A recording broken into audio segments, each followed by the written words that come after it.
Sveiki, pasižiūrėkime, kas laukia jūsų artimiausią savaitę. Tai jeigu matote šitą video bet kuriuo laiku, tai nuo tos akimirkos, kai tą video pamatėte, pasižiūrėkite, kas laukia jūsų artimiausią savaitę.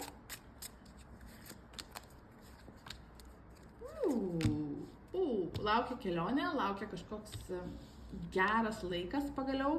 Panašu, kad jūsų sunkus darbas atsiperka ir jūs stojate į imperatoriaus poziciją. Ta pozicija yra tokia, kai jūs tiesiog jaučiatės labiau įvertinti, jaučiatės, kad priimate, o neduodate. Ir poilsis kažkoks, atostogos, geras laikas, nepersidirbimas, nepersikrovimas.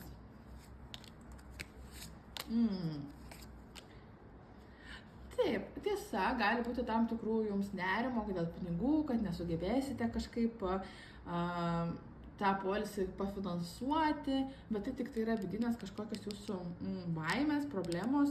Taip pat gali būti, kad jūs turite kažko pasirūpinti, tai gali būti vaikas kai kam, gyvūnas ir panašiai, ir jūs kažkiek galite nerimauti, gerai, aš iškeliauju, bet kaip tas, ar vaikas, ar gyvūnas, ar kažkas, dėl ko aš esu atsakinga. Tai toksai bus biški nerima šitoje vietoje.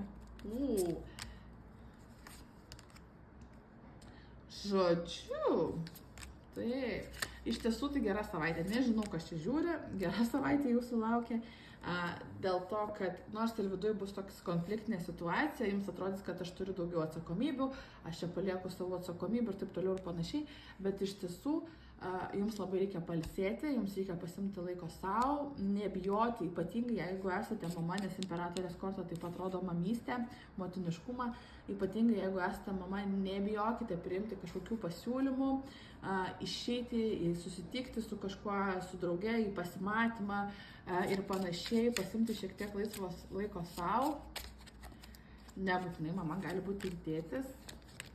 Taip, susitikit su žmonėm, žiūrėkit. Ypatingai moteris, mama, susitikit su savo draugėm. 3 visiškai skirtingos moteris krenta. Žemės ženklas,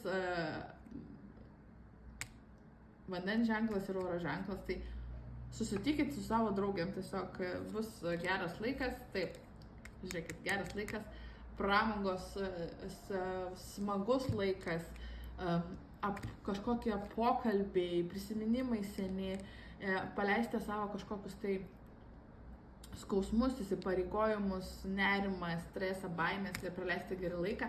Vieni žmonės keliaus su savo draugais ir artimais žmonėmis, kiti žmonės tiesiog pabėgs, kad ir porai valandų susitikti.